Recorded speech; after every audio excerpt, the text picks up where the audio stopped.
Hi guys, welcome to Vinayak believers classes. So students, last के 2 videos में मैंने आपको करवाया था प्रोटीन के बारे में पूरी जानकारी दी थी। सो आज मैं उसी को आगे करते हुए एक नया लेकर आई हूँ न्यूट्रिशन आपके सामने।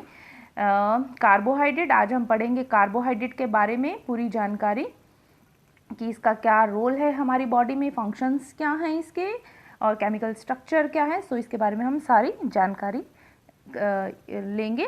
सो चलिए स्टार्ट करते हैं। कार्बोहाइड्रेट, तो बेसिकली कार्बोहाइड्रेट होता क्या है?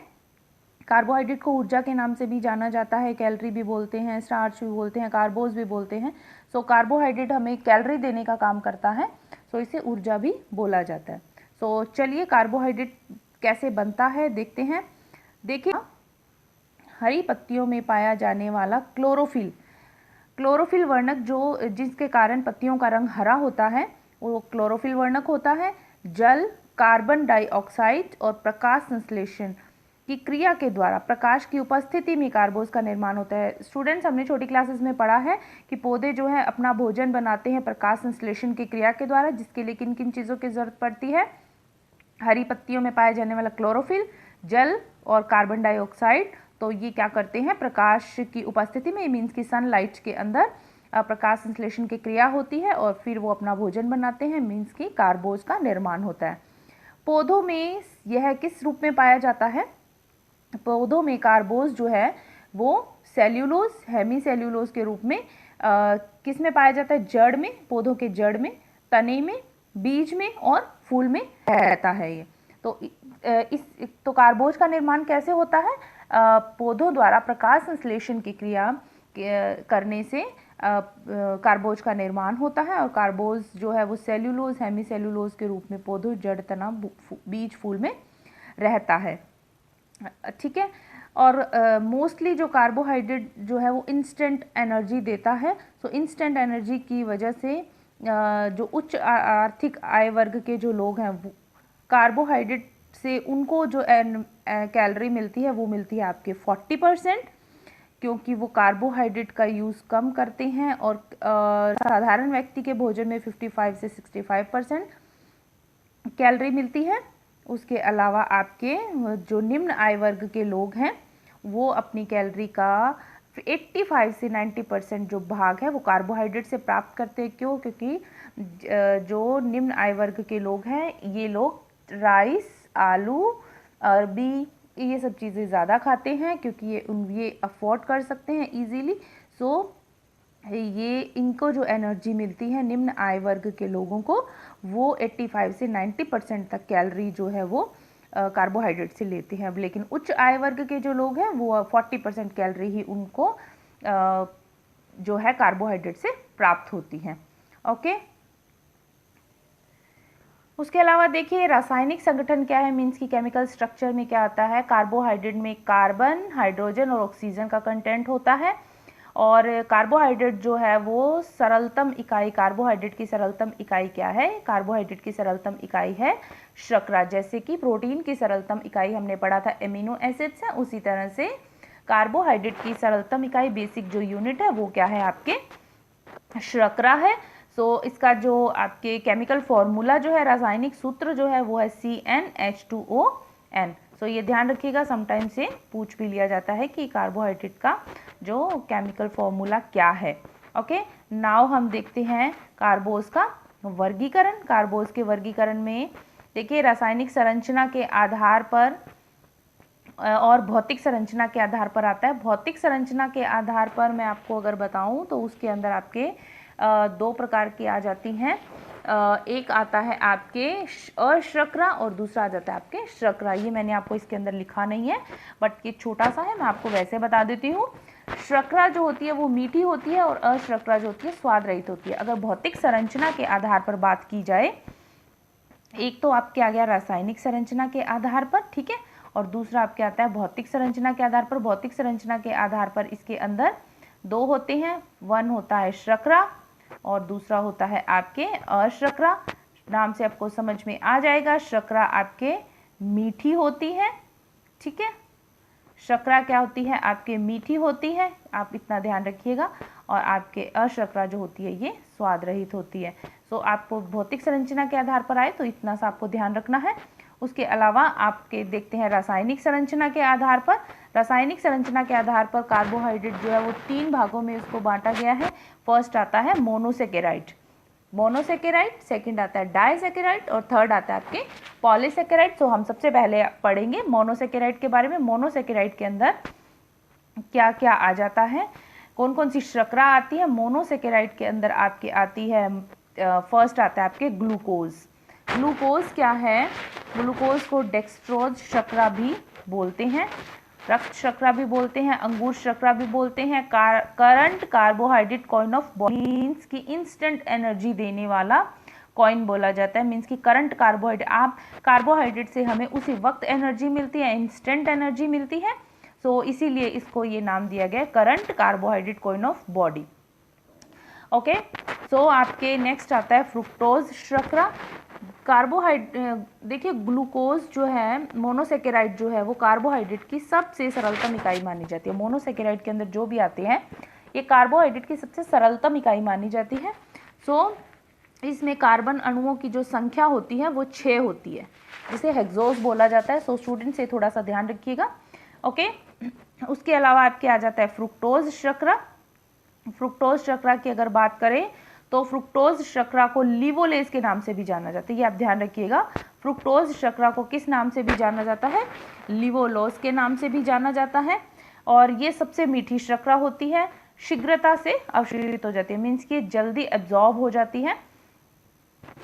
उसके अलावा आप इसमें देखिए आप क्या जाता है, ये पाई जाती है शहद में, फल में, गन्ना में अधिक पाई जाती है। ये किस में पाई जाती है, शहद, फल, गन्ना में अधिक पाई जाती है, मीन्स शुगर केन में। ठीक है, गन्ना होता है आपके शुगर केन। ओके, सो ये है आपके फ्रुक्टोज शर्करा। इसके बारे में इतनी जानकारी आई थिंक सफिशिएंट है। आप क्या आ जाता है आगे, सी गैलेक्टोज। देखिए गैलेक्टोज में क्या होता है, आपकी गैलेक्टोज जो है ये स्वतंत्र, सबसे पहली बात तो ये खाद्य पदार्थों में मिश्रित रूप में पाई जाती है। गैलेक्टोज जो शर्करा होती है ये खाद्य पदार्थों में मिश्रण के रूप में पाई जाएगी, मीन्स कि ये स्वतंत्र रूप में नहीं पाई जाती। जैसे कि ग्लूकोज का एक अणु और गैलेक्टोज का एक अणु कौन सी शर्करा बनाता है, लैक्टोज बनाता है।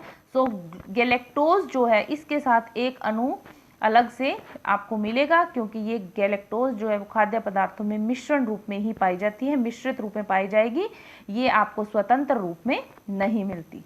ठीक है, सो गैलेक्टोज का एक अणु, ग्लूकोज का एक अणु इक्वल टू लैक्टोज। तो ये कौन सी शर्करा बनाता है, लैक्टोज। और लैक्टोज हम जानते हैं कौन सी शर्करा है, ये लैक्टोज है, दुग्ध शर्करा। तो ये स्वतंत्र से जो है गैलेक्टोज हमें नहीं मिलता। ठीक है, उसके अलावा देखिए हमारा आ जाता है उसके अलावा नेक्स्ट हमारे सेकंड हम पढ़ रहे हैं डाइसेकेराइड, जो कि रासायनिक संरचना के आधार पर हमने मोनोसेकेराइड कंप्लीट कर लिया है। उसके अलावा आता है हमारे डाइसेकेराइड। डाइसेकेराइड में देखिए 2 अणु मोनोसेकेराइड के। मोनोसेकेराइड क्या था, हमारी सरलतम शर्करा थी, सबसे सरलतम इकाई जो थी वो थी जिसमें ग्लूकोज, फ्रुक्टोज और गैलेक्टोज हमने पढ़ा। और अब आ रहा है सेकंड। सो डाइसेकेराइड कैसे बनता है, डाइसेकेराइड बनता है 2 अणु मोनोसेकेराइड के मिलकर डाइसेकेराइड बनाते हैं, मीन और एक अणु जल बनता है। आगे देखिए आपको समझ में आ जाएगा। देखिए इसमें आ रहा है सुक्रोज, इसमें पहली शर्करा कौन सी आ रही है, इसमें आपके आ रहा है सुक्रोज। सुक्रोज की बात करें तो एक अणु ग्लूकोज का, एक अणु फ्रुक्टोज का मिलकर क्या बनाते हैं आपके, फ्रुक्टोज का और एक अणु ग्लूकोज का मिलकर आपके बनाते हैं सुक्रोज शर्करा। और सुक्रोज शर्करा का बनती कैसे, सुक्रेज एंजाइम की उपस्थिति में सुक्रोज शर्करा का निर्माण होता है। एक अणु ग्लूकोज बनता है, एक अणु फ्रुक्टोज निकलता है सुक्रोज एंजाइम की उपस्थिति में। और इन्वर्ट शुगर किसको बोलते हैं, ये समटाइम्स क्वेश्चन पूछ लिया जाता है, समटाइम्स क्या बहुत बार ये क्वेश्चन आता भी है पेपर में। What is invert sugar, invert sugar is sucrose plus hydrochloric acid को गर्म जब हम करते हैं सो ग्लूकोज व फ्रुक्टोज बराबर मात्रा में निकलता है, उसको बोलते हैं इन्वर्ट शुगर। इन्वर्ट शुगर क्या है, बेसिकली सुक्रोज और HCl को जब हम गर्म करेंगे सो ग्लूकोज और फ्रुक्टोज बराबर मात्रा में हमें मिलेंगे। ओके, सो ये आपके है इन्वर्ट शुगर। और सुक्रोज किससे कैसे सुक्रोज के में कौन कौन से दो अणु होते हैं, एक ग्लूकोज का और एक फ्रुक्टोज का। सो आप ये ध्यान रखिएगा और आप एंजाइम का नाम भी ध्यान रखिएगा। आई थिंक ये इजी है क्योंकि ये नाम से रिलेट करता है, ठीक है। और ये पाया किस में जाता है, सुक्रोज शर्करा हमारे पाई जाती है बेसिकली आपके शुगर केन जूस में, और चुकंदर से इसका निर्माण होता है। तो इसके अलावा ये पके हुए फलों में भी मिलता है, किशमिश में मिलता है।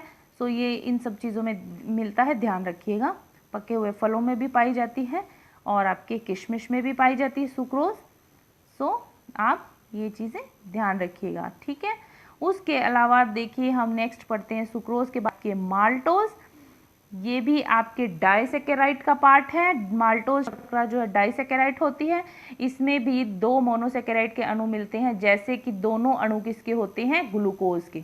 दोनों अणु किसके होते हैं, ग्लूकोज के होते हैं। तब माल्टोज में दोनों अणु ग्लूकोज के होने से ये क्या है, स्टार्च एंजाइम। स्टार्च एंजाइम जो होता है उसके प्रभाव से माल्टोज में ये चेंज हो जाता है।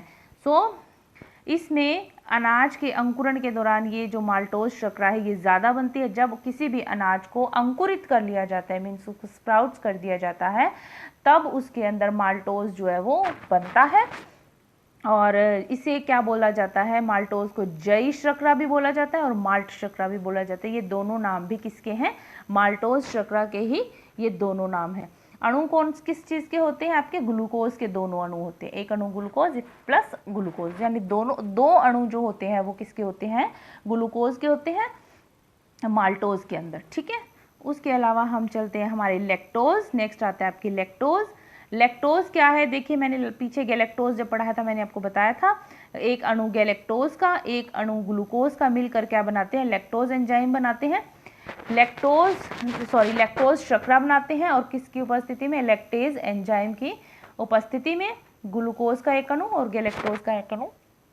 उसके अलावा ये दुग्ध शर्करा होती है, ये दूध में पाई जाने वाली जो कार्बोज है और कम मीठी होती है और पानी में कम घुलनशील होती है। सो लैक्टोज के बारे में इतनी जानकारी आप ध्यान रखिएगा, कम मीठी होती है और पानी में कम घुलनशील होती है, और ग्लूकोज और गैलेक्टोज का एक एक अणु, ठीक है।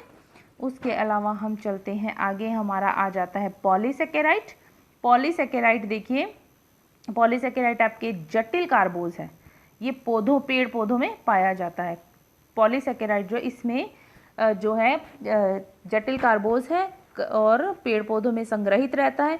पोषण की दृष्टि से अगर हम देखें इसमें, तो आपके पोषण की दृष्टि से इसमें आपके पाया जाता है आपके स्टार्च, डेक्स्ट्रीन, सेल्यूलोज, ग्लाइकोजन, पेक्टिन तथा हेमी सेल्यूलोज जो है वो इसके पार्ट्स हैं। सो चलिए फर्स्ट हम पढ़ेंगे स्टार्च के बारे में। स्टार्च देखिए, एमाइलेज है, एमाइलोपेक्टिन जो है, ये दोनों मिलकर क्या बनाते हैं, आपके स्टार्च का निर्माण होता है, एमाइलेज और एमाइलोपेक्टिन। साधन कौन से हैं स्टार्च के, स्टार्च हमें किन साधनों से मिलता है, अनाज से मिलता है, जड़ व तने वाली सब्जियों से मिलता है, यानी कि जो सब्जियां आपकी जड़ वाली हैं या फिर तने वाली सब्जियां हैं, जैसे कि आपके हो जाता है ये आलू में मिलता है, अरबी में मिलता है। कच्चे फलों में भी स्टार्च पाया जाता है, ठीक है। कच्चे फलों में जो आपका कार्बोज है वो किस रूप में रहता है, स्टार्च के रूप में रहता है। और उसके अलावा देखिए ये आपके उसमें भी पाया जाता है, सूखे बीज में भी पाया जाता है, मटर, सेब, ये सब चीज़ों में ये पाया जाता है। नेक्स्ट आ जाता है आपके डेक्स्ट्रीन शर्करा। डेक्स्ट्रीन क्या होती है, स्टार्च के आंशिक खंडन या स्टार्च से कम जटिल। जो डेक्स्ट्रीन होता है आपके स्टार्च का आंशिक, जब थोड़ा बहुत उसका टूटना, जब हम रोटी बनाते हैं तो रोटी जब हमारी ब्राउन हो जाती है, या हम किसी भी अनाज को रोस्ट करते हैं और उसका कलर ब्राउन हो जाता है, दैट इज स्टार्च। एक तो जब उसका आंशिक खंडन हो जाता है तो उसका डाइजेशन इजी हो जाता है और स्टार्च जटिल होता है, लेकिन स्टार्च जब डेक्स्ट्रीन में चेंज हो जाता है तब वो क्या हो जाता है, कम जटिल हो जाता है, मीन्स कि उसका डाइजेशन जो है वो थोड़ा इजी हो जाता है, ठीक है। साधन कौन से हैं, शहद में पाया जाता है डेक्स्ट्रीन, कॉर्न सिरप में पाया जाता है। सो ये आप ध्यान रखिएगा। और नेक्स्ट अगर बात करें तो नेक्स्ट आ रहा है हमारे सेल्यूलोज। सेल्यूलोज जो होता है ग्लूकोज की कई इकाइयों से मिलकर सेल्यूलोज बनता है, मीन्स कि ग्लूकोज के कई यूनिट्स को मिलाकर क्या बनता है, आपके सेल्यूलोज का निर्माण होता है। और ये आंतों की मांसपेशियों को क्रियाशील व क्रमाकुंचन गति में सहायक है। और साबुत अनाजों छिलके सहित डालने या सलाद में पाया जाता है। ये सेल्यूलोज बेसिकली होता क्या है, फाइबर होता है। मैंने आपको लास्ट 1-2 वीडियोस करवाए थे, उसमें बताया भी था। फाइबर जो होता है वो हमारी बॉडी में खुद डाइजेस्ट नहीं होता, लेकिन हमारे डाइजेशन में इसका बहुत बड़ा रोल होता है। तो हमें फाइबर वाली चीज़ें ज़्यादा खानी चाहिए। जब हमें शायद मैंने आपको कॉन्स्टिपेशन का पढ़ाया था, तब उसमें मैंने ये बताया था कि फाइबर वाली चीज़ें ज़्यादा खानी चाहिए, मीन्स कि छिलके वाली दालें हैं, अनाज हैं, सैलड है, फ्रूट्स हैं छिलके वाले। तो ये सब चीज़ें ज़्यादा खानी चाहिए, क्योंकि ये क्या करता है, हमारे पाचन में हेल्प करता है। तो और ये पाचन में हेल्प कैसे करता है, जितना ज़्यादा हम सेल्यूलोज लेंगे तो ये हमारी आंतों की जो इंटेस्टाइन की जो हमारी मसल्स होती हैं उनको एक्टिव करता है। तो उनकी जो क्रमाकुंचन की गति होती है उसको वो क्या करता है, बढ़ा देता है, उनको उसमें सहायक होता है। तो हमारा डाइजेशन ईजी हो जाता है। ठीक है। उसके अलावा आप किया जाता है पैक्टिन। पैक्टिन क्या है, बेसिकली पैक्टिन पके फलों के छिलके में जाता है और जड़ वाली सब्जियों में पाया जाता है। इसका यूज़ कहाँ पर होता है, जब व्यावसायिक स्तर पर फलों का जैम और जेली बनाते हैं तब ये पैक्टिन उसमें उपयोग होता है। तो पके हुए फलों के छिलकों में ये पाया जाता है, जड़ वाली सब्जियों में पाया जाता है। एक हमारा आ रहा है इसके अंदर ग्लाइकोजन, ये पीछे रह गया था ग्लाइकोजन। तो ये प्राणी व जानत्व कार्बोज भी बोलते हैं इसको, ग्लाइकोजन को। ये जीवित जानवर जो होते हैं, जीवित मानव जो होते हैं, उनके यकृत में ये पाया जाता है। और एक स्वस्थ व्यक्ति जो है उसके शरीर में ग्लाइकोजन की मात्रा कितनी होती है, उसके शरीर में ग्लाइकोजन की मात्रा होती है आपके 550 ग्राम। ठीक है, कितनी होती है, 550 ग्राम।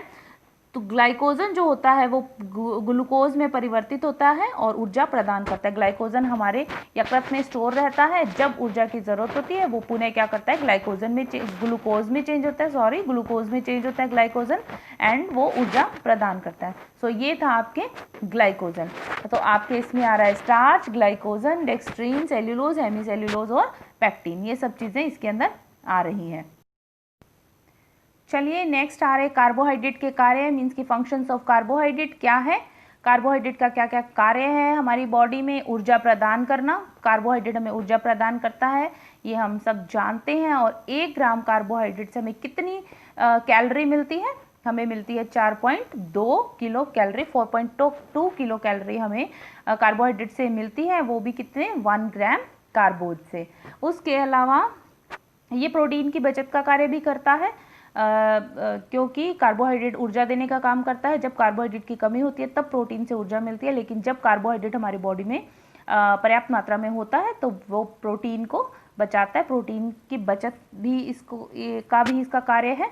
उसके अलावा विटामिन बी ग्रुप के संश्लेषण में, इसका मीन्स ये है कि लैक्टोज जो शर्करा है वो विटामिन बी के संश्लेषण में सहायक होती है। लैक्टोज शर्करा विटामिन बी ग्रुप के संश्लेषण में सहायक होती है, क्योंकि मनुष्य की छोटी आंत जो होती है, मनुष्य की छोटी आंत, आप ये समझ लीजिए कि मनुष्य की जो छोटी आंत होती है उसमें उपस्थित जीवाणु जो होता है वो विटामिन बी के संश्लेषण में सहायक होता है। ठीक है। और उसके अलावा ये कैल्शियम के अवशोषण में भी सहायक है। और अन्य कार्यों में अगर हम देखें तो एक्स्ट्रा में आप कार्बोहाइड्रेट जो है वो रक्त कोलेस्ट्रॉल व ग्लूकोज के स्तर को भी कम करता है। तो ये ध्यान रखिएगा, ये आपके कार्बोहाइड्रेट के कार्य, इसके क्या क्या कार्य हैं। उसके अलावा नॉर्मल जो आपके कार्य इसके बहुत से हैं, नाड़ी संस्थान को स्वस्थ रखना, यकृत को स्वस्थ रखना, लेकिन बेसिकली जो इसके कार्य में इंपॉर्टेंट जो कार्य हैं वो ये 3-4 माने जाते हैं। ठीक है। उसके अलावा आप चलिए हम देखते हैं कमी के प्रभाव।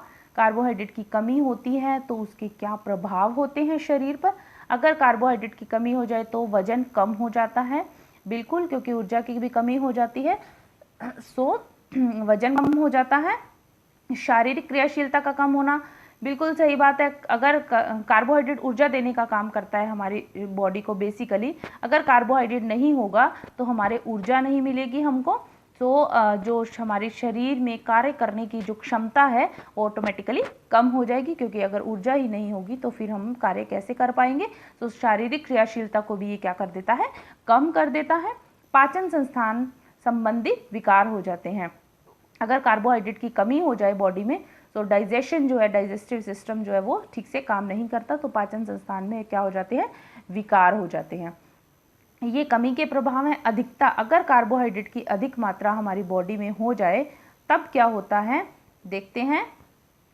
तब आपके आ जाता है इसमें मोटापा। अगर हम ज़रूरत से ज़्यादा कार्बोहाइड्रेट का यूज़ करते हैं और क्रिया कम करते हैं तब ये स्थिति हमारे में आ जाती है मोटापे की, क्योंकि कार्बोहाइड्रेट ऊर्जा देने का काम करता है। अगर हम ऊर्जा ज़्यादा लिए जा रहे हैं बट हम उसको खर्च नहीं कर रहे हैं, तो वो क्या करता है, हमारी बॉडी में कहीं कहीं जो है वो स्टोर होना शुरू हो जाता है। सो मोटापे की स्थिति आ जाती है।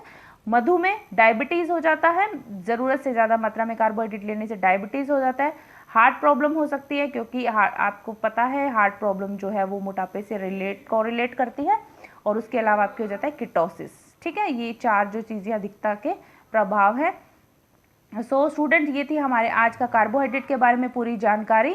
सो बने रहिए मेरे साथ। Thank you so much for watching my video. मेरी वीडियो अच्छी लगी तो लाइक, शेयर, सब्सक्राइब करना नहीं भूलिएगा। God bless you, bye.